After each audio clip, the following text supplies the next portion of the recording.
Hey, welcome to the Destiny Church podcast. Man, we are so excited that you are here with us today. My name's Jonathan, the lead pastor here, and I have with me Pastor Andrew Conley. Say hello, Pastor Andrew. Hey, how's it going? Man, we are excited to be here today. We took a little break from our podcast, and really it was in preparing for what we're going to share with you today. We took some time off because we've been in a process as a church. If Destiny's your church home, you've known that we've been rolling out and talking about this new season that we're experiencing as a church and kind of the new vision and new direction that God is taking us and kind of the focus and the intentionality that he's been leading us on this journey. And so we've been taking some time to prepare that. And we decided, you know what, now that we've kind of walked through that with our church team and through the serve teams and through the church as a whole and the congregation, we want to take some time and kind of break down some of those pieces kind of in this format for those who want to know a little bit more about what we're doing, why we're doing it, and how we do it. And so that's what we're going to do for the next several weeks. We're going to take some time and talk about some of these different components and different pieces because moving forward as a church, we're a church that exists to help people know Jesus and show Jesus. And though those four words, that idea of know Jesus and show Jesus, can seem very simple and very easy and easy to remember, which is great. That's the whole purpose. There's a lot of depth behind what that signifies, why that's there, and what that means. And so we want to take a little bit of time and kind of walk through that and look at all these pieces to kind of help us fully understand why we're doing what we're doing and who we're doing it for. Yeah, absolutely. And so really the focus of where we're wanting to go today is talking to you about really what sits at the center of driving everything. And that is the concept of the one. In Luke chapter 15, I can actually pull up and read it, but in Luke chapter 15 is probably one of the most famous passages and set of parables that Jesus talked when he talked about the lost sheep, the lost coin, and then the lost son. So I want to read it real quick so we can all hear it together and then talk a little bit about how this drives us. So in Luke chapter 15, starting in verse 4, it said this. It says, "If a man has 100 sheep and one of them gets lost, what will he do? Won't he leave the 99 others in the wilderness and go to search for the one that is lost until he finds it? And when he has found it, he will joyfully carry it home on his shoulders. When he arrives, he will call together his friends and his neighbors, saying, 'Rejoice with me, I have found my lost sheep.' In the same way, there's more joy in heaven over one lost sinner who repents and returns to God than over 99 others who are righteous and haven't strayed away." So this is really, for us, like Pastor Jonathan said, in trying to become way more intentional about the way that we go after people and about the way that we do church. For us, we kind of consider this as that thing that sits at the center. Like we filter everything through it, and really the way that we're wanting to go, even with our conversation today, it's thinking about as individuals, how do we go after the lost? How is the church equipping individuals to go after their one?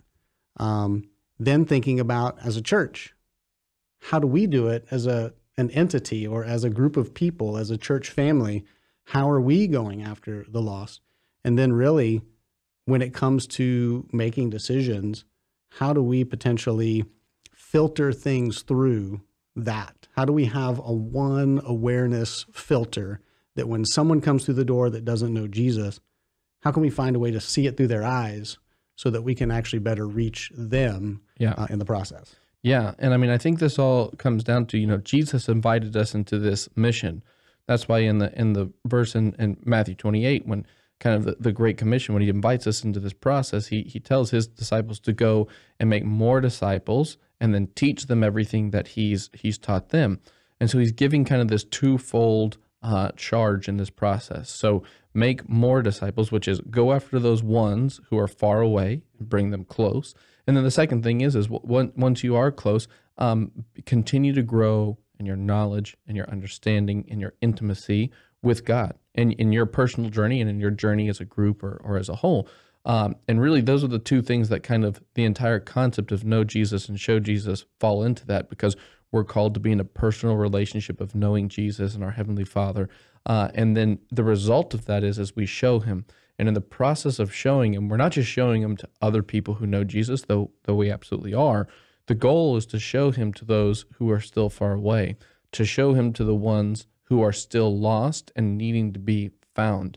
And so in being invited into this mission and understanding that there's ones in our community, then we understand that there's people who we get the opportunity to partner with God and with the Holy Spirit and being able to be the person who reaches those people for God. And, we like Pastor Andrew said, we can look at it from the two sides. We as a church body, our local church, has a one in our community that we feel called to, that we feel like we're preparing to, that we kind of put a filter through.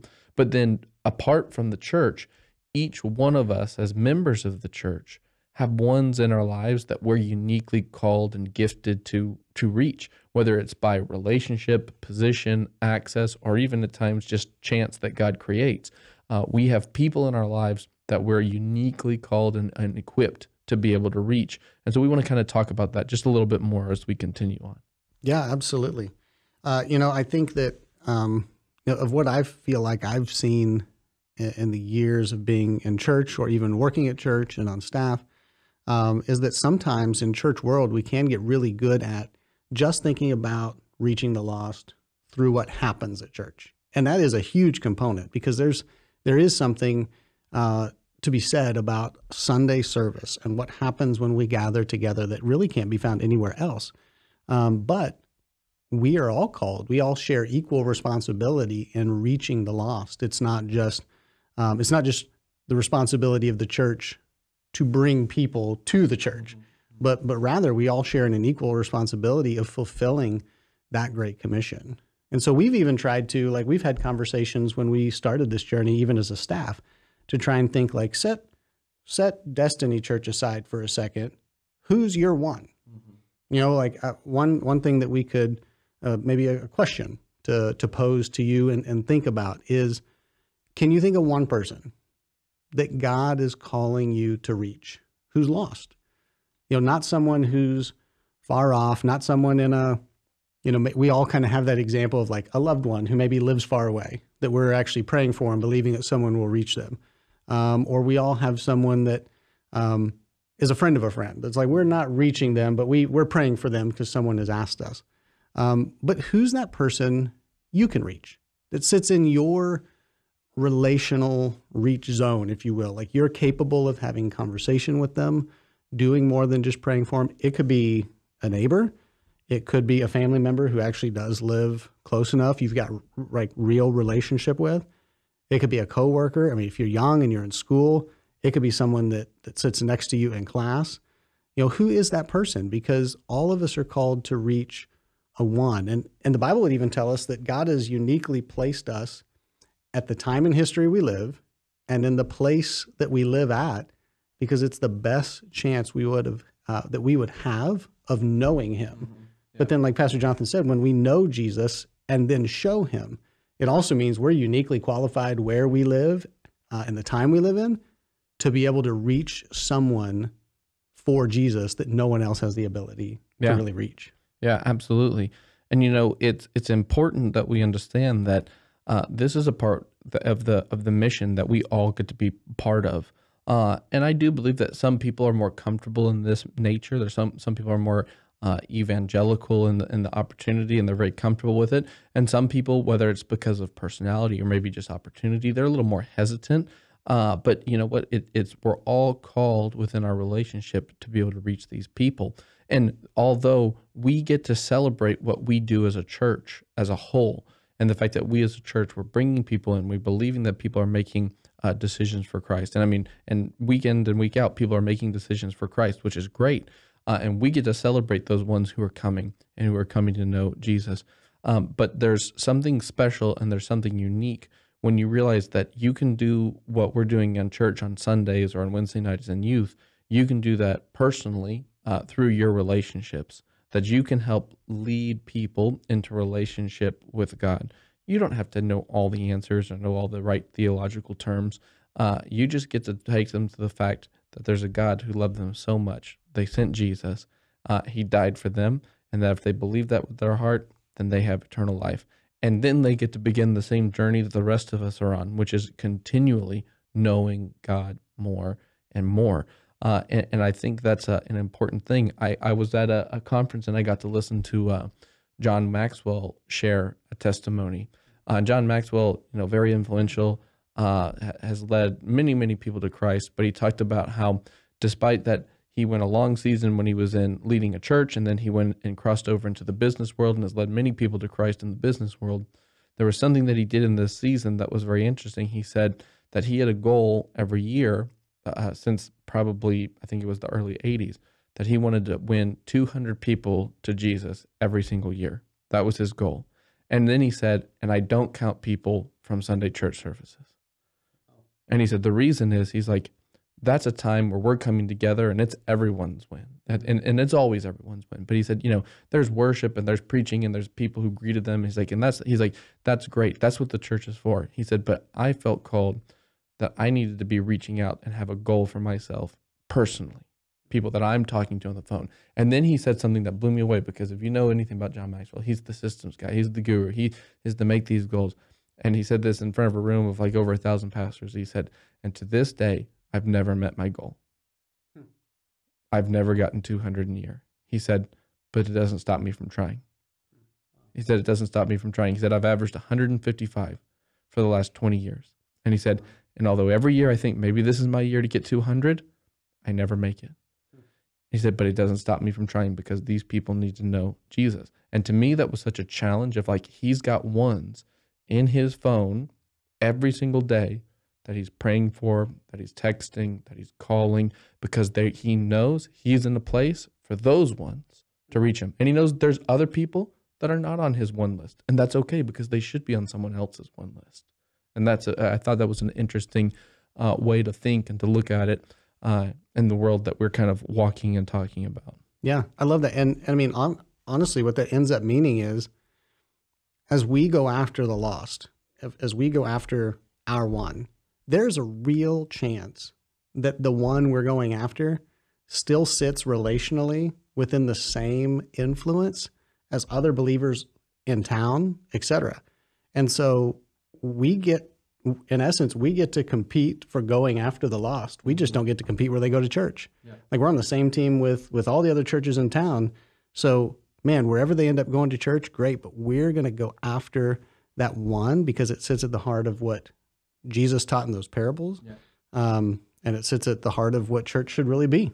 Yeah. And, we as a church, because we believe we're called to go after the one, Pastor Andrew alluded to this earlier, we've kind of beginning to put like a filter in everything that we do, saying we want to make these things, whether it's our programs, our kids' classes, our activities, the way our church is laid out, our church service order, everything, we're trying to put a filter on how would this affect someone who's coming in who would fall into what we would consider our one.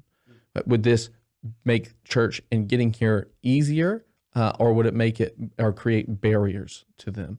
And so we have this filter that we do all these decisions. And if you've been at church, we're making changes with that filter in mind, with that process in mind, saying we want to remove hindrances and barriers from church and from Jesus by utilizing this filter of what we consider to be important. And so we talk about it all the time. As a staff, we talk about it all the time. With our serve team leaders, we talk about it all the time. But it's something that's interesting, is it changes the way you talk. It changes the way you look at a program or a system. But I think that the truth of that filter is even though the church as an organization, as a unit or a group has this filter, I think it's a filter that we can put on our own lives, that we can utilize within our own personal walk. What do you think? Yeah, I agree. I think that it can definitely play out into the way that we do go after what we call like our own individual ones, the lost people that are in our relational realm that we get a chance to go after. But you're right. We have to think about it through the lenses of someone who walks through the door that doesn't know Jesus.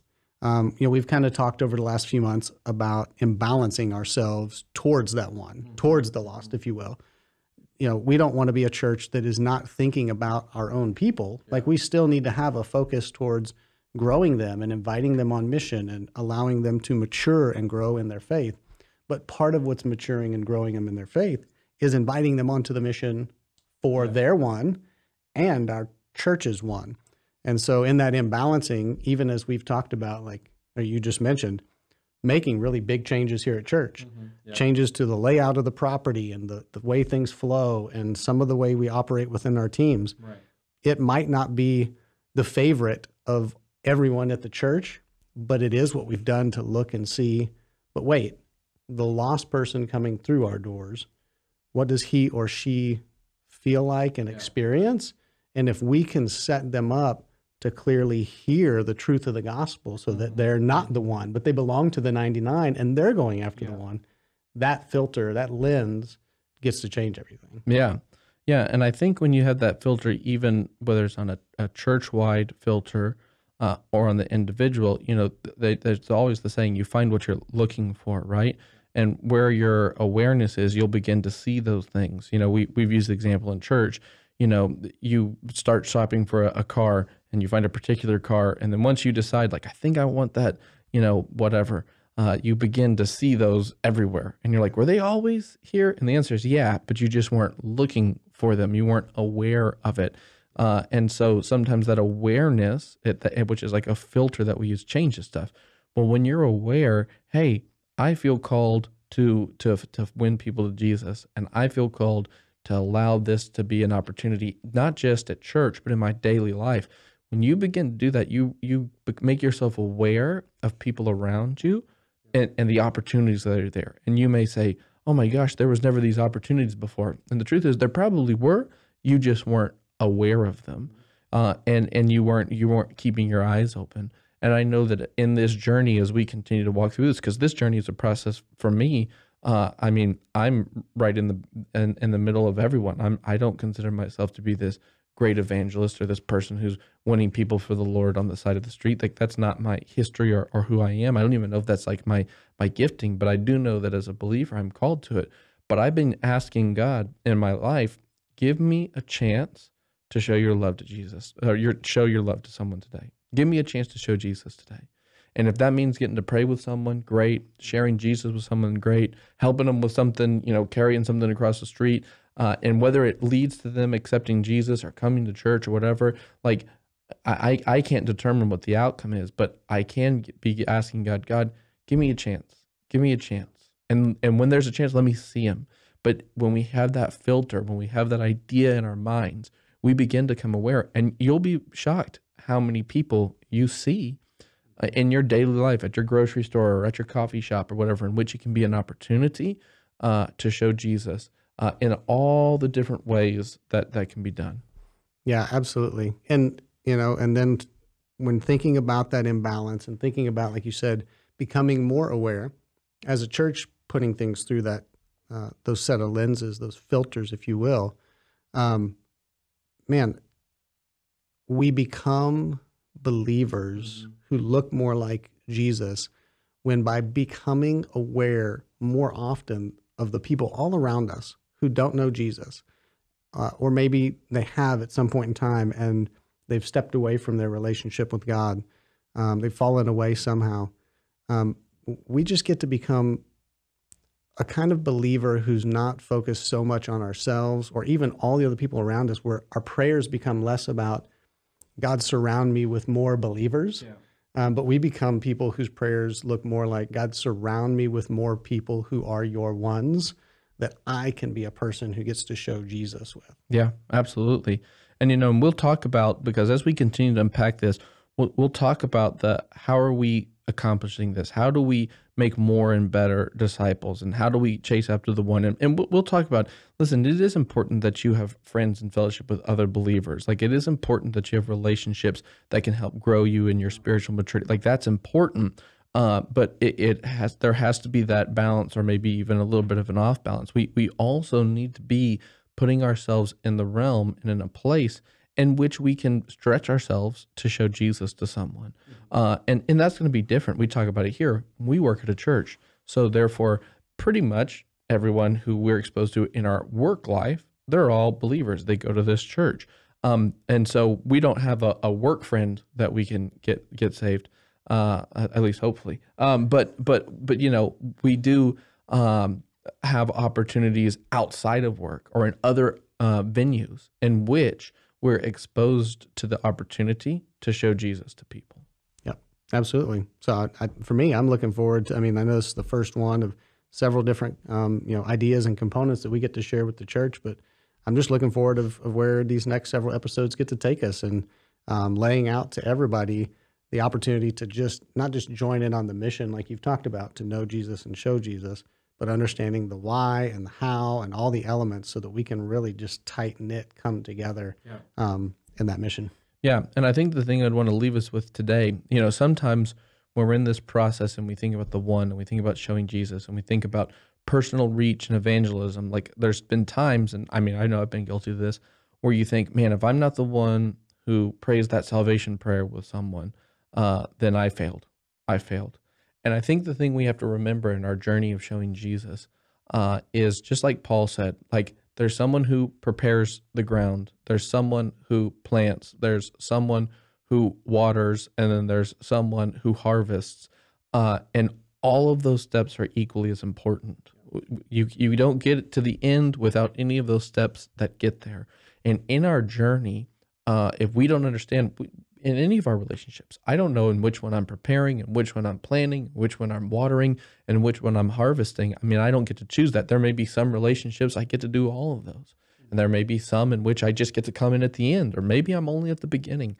That's okay. But just because we may not get to see something in the completion or reap what some of us in our minds, maybe those who are a little too competitive, say the win is at the end, doesn't mean that we shouldn't understand that we are playing a critical role in those people's journey of becoming followers of Jesus. And so I think that's something for us to kind of contemplate in our process as we leave here. So as we wrap up, Pastor Andrew, do you have anything else? No, I'm good. Cool.